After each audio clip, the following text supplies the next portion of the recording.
Assalamualaikum warahmatullahi wabarakatuh. Bagaimana kabarnya anak-anak hari ini? Semoga anak-anak sehat dan selalu dalam lindungan Allah. Untuk mengawali pembelajaran hari ini, kita berdoa dulu ya. Berdoa mulai. Raditu billahi robba wa bil islami dina wa bi muhammadin nabiyya wa rasulah. Rabbi zidni ilma warzuqni fahma. Amin.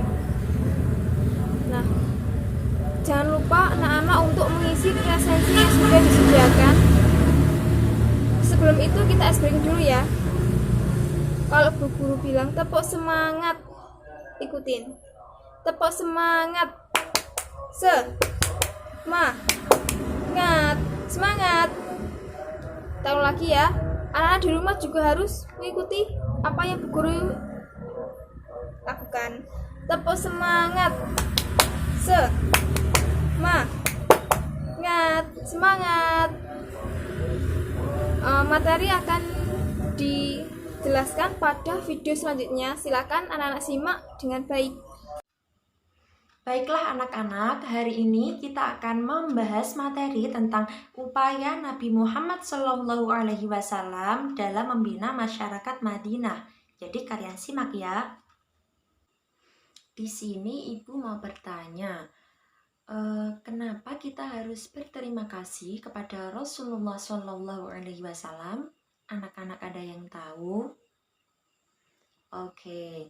Jadi kita harus berterima kasih kepada Rasulullah karena Rasulullah telah berhasil menuntut umat manusia menuju ke jalan yang benar, dan Rasulullah juga telah berhasil membina masyarakat yang aman dan damai dengan syariat agama Islam. Nah, Nabi Muhammad SAW bukan hanya sekedar Rasul yang mengajarkan agama Islam, tetapi beliau juga seorang pemimpin negara. Nah, sebagai pemimpin negara, Nabi Muhammad SAW juga melakukan pembinaan di berbagai bidang. Nah, bidang tersebut apa saja? 1. Bidang agama. 2. Bidang sosial. 3. Bidang ekonomi. Yang keempat, bidang pertahanan. Nah, di sini kita akan mempelajari satu persatu dari 4 bidang yang akan kita pelajari. Nah, yang pertama untuk bidang agama. Contoh dari bidang agama itu apa? Yaitu membangun masjid. Nah, Nabi Muhammad SAW membangun masjid itu untuk tempat beribadah. Bukan hanya untuk ibadah sholat saja, tetapi juga untuk kegiatan yang lain. Contohnya, kegiatan dakwah dan pengajaran agama. Nah, untuk masjid yang pertama kali dibangun Nabi Muhammad SAW di kota Madinah, yaitu Masjid Nabawi. Baik, untuk yang kedua yaitu mengajarkan agama. Nah, Nabi Muhammad SAW berhijrah di kota Yasrib atau kota Madinah itu untuk berdakwah. Nah, sesampainya di kota Madinah, beliau menyampaikan dan mengajarkan agama Islam kepada umat manusia. Nah, untuk kegiatannya dilakukan oleh Rasulullah SAW bersama para sahabat. Untuk kegiatannya itu dilakukan di masjid dan di rumah-rumah penduduk kota Madinah. Begitu ya, sudah dapat dipahami? Bidang selanjutnya yaitu ada bidang sosial. Nabi Muhammad SAW juga memperhatikan pembangunan bidang sosial kemasyarakatan. Jadi untuk penduduk Madinah semakin kuat. Nah, usaha apa saja yang dilakukan Nabi Muhammad dalam pembangunan bidang sosial kemasyarakatan di Madinah? Yang pertama yaitu 1. Yaitu melakukan pernikahan antara kaum muhajirin dengan kaum ansor. Yang kedua, berdakwah dan dihadiri oleh kaum ansor dan kaum muhajirin dalam satu tempat. Yang ketiga, bertindak adil dan tidak membedakan status sosial seseorang. Dan untuk yang terakhir, melibatkan kaum Ansor dan kaum Muhajirin dalam melakukan pembangunan masjid. Nah, untuk bidang ekonomi dan bidang pertahanan akan disampaikan oleh teman ibu. Jadi disimak ya. Hai anak-anak, sebelumnya kalian sudah mempelajari upaya Nabi Muhammad dalam membina masyarakat Madinah di bidang agama dan bidang sosial. Sekarang kita akan belajar upaya pembinaan Nabi Muhammad di bidang ekonomi dan bidang pertahanan. Oh ya anak-anak, apa sih yang dilakukan Rasulullah dalam pembinaan di bidang ekonomi? Nabi Muhammad SAW di bidang ekonomi melakukan pertukaran ilmu dan juga keahlian. Jadi pada saat itu kaum muhajirin yang berasal dari Mekah memiliki keahlian dalam berdagang. Mereka pandai bernegosiasi dan menguasai teknik marketing. Sementara kaum Ansor yang merupakan penduduk Madinah asli memiliki keahlian dalam bercocok tanam. Rata-rata mereka adalah seorang petani dan juga tukang kebun. Mereka pandai dalam menghasilkan hasil bumi seperti anggur, kurma, gandum, dan lain-lain. Jadi di bidang ekonomi ini Rasulullah SAW melakukan pertukaran ilmu dan keahlian. Penduduk Mekah yang pandai berdagang dan penduduk Madinah yang pandai bercocok tanam. Nah, pada saat itu Rasulullah mengajarkan penduduk Mekah dan Madinah supaya mereka menukar keahlian mereka masing-masing.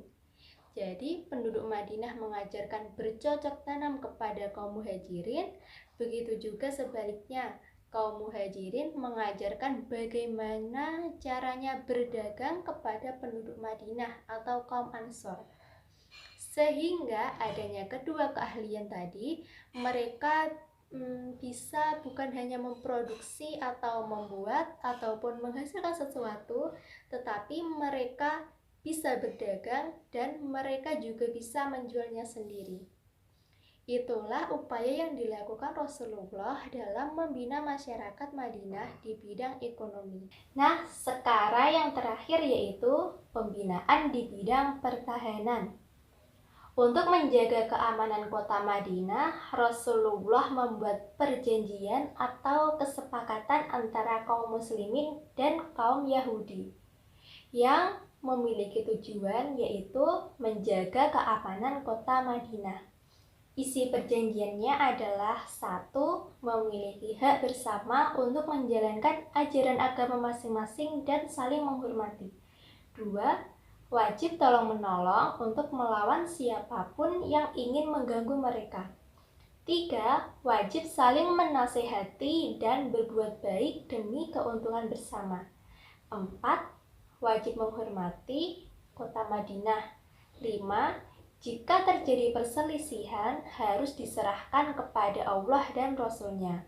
Dan yang keenam, semua penduduk Madinah wajib dilindungi, baik yang tinggal di luar kota Madinah ataupun di dalam kota Madinah. Dan untuk menjaga stabilitas keamanan dan pertahanan negara, Rasulullah juga telah menyiapkan pasukan. Pasukan itu bertugas membela dan mempertahankan negara dari berbagai ancaman. Dengan upaya dan kebijaksanaannya Nabi Muhammad SAW berhasil membina masyarakat Madinah menjadi masyarakat yang sejahtera, bermartabat, dan masyarakatnya taat beragama sehingga Madinah menjadi negara yang aman, damai, dan maju. Baik, sekarang anak-anak ibu minta untuk membuat peta konsep mengenai pembinaan Rasulullah tadi terhadap masyarakat Madinah di bidang ekonomi dan bidang pertahanan. Anak-anak membuatnya yang kreatif ya. Buatlah yang rapi dan juga menarik. Dan jika peta konsepnya sudah selesai, anak-anak bisa mengirim di grup kelas. Nah, bagaimana anak-anak? Seru dan menyenangkan bukan pembelajaran hari ini yang sudah dibahas oleh Ibu Guru yang cantik-cantik tadi? Semoga kalian dapat memahaminya dengan baik ya. Oke. Dari pembelajaran hari ini dapat disimpulkan bahwasanya setelah Nabi Muhammad SAW hijrah ke Madinah, beliau segera melakukan upaya-upaya untuk membina masyarakat Madinah. Nah, upaya-upaya itu di bidang apa saja kah tadi? Iya, yang pertama ada di bidang keagamaan. Di bidang ini dilakukan pembangunan masjid dan pengajaran agama di masjid dan di rumah-rumah penduduk. Yang kedua ada di bidang sosial. Di bidang ini dilakukan pernikahan antara kaum muhajirin dan ansor, dakwah bersama, berbuat adil dan tidak membedakan status sosial seseorang, dan gotong royong dalam pembangunan masjid. Yang ketiga di bidang ekonomi. Nah, di bidang ekonomi ini dilakukan pertukaran ilmu dan keahlian antara masyarakat Madinah. Dan yang terakhir ada bidang pertahanan. Di bidang ini dilakukan kerjasama dengan kaum Yahudi dalam hal kebaikan dan pembentukan pasukan pembela negara. Nah, dari sini semoga kalian paham ya materi hari ini. Jika kalian ingin bertanya atau sekiranya masih bingung materi hari ini, silahkan kalian bertanya di kolom komentar dan nanti akan Ibu jawab pertanyaan-pertanyaan tersebut secepatnya. Oke, setelah ini Ibu mempunyai 5 pertanyaan. Kalian kerjakan di rumah ya.